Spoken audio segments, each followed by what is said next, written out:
Hi guys, may balot ako dito from Mr. Squirrel. Spicy, tsaka yung 5 spice. Gusto kong tikman yung balot nito kasi first of all, mahilig ako sa balot.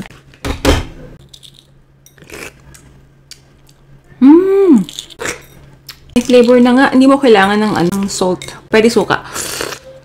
Masarap na siya eh. Malambot yung bato.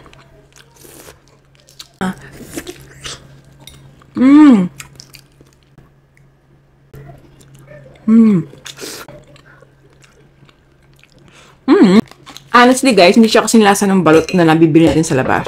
Medyo malayo-layo doon yung lasa. Para masarap pa yung init Ay, maanghang galing. At ang daming sabaw. Tsaka ang pinagkaiba nito dun sa labas, ito, chicken and brayo, di ba? Yung nabibili natin sa labas is yung duck. Fertilized duck egg. Ito, chicken. Try natin itong Eduardo Suka.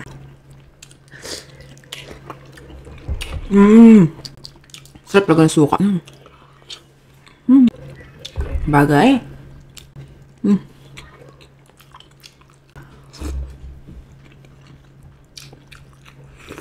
Sana maglabas sila ng ng original flavor. Kasi try nyo to, masarap din. Pero kung nagki-crave kayo sa balot, yung parang nasa labas, yung naglalako, I don't think mako-cover nito.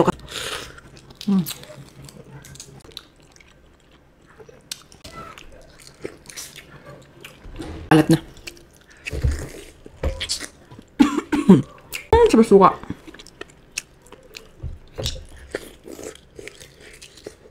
Wow. Yun lang guys, baka hybrid din tayo.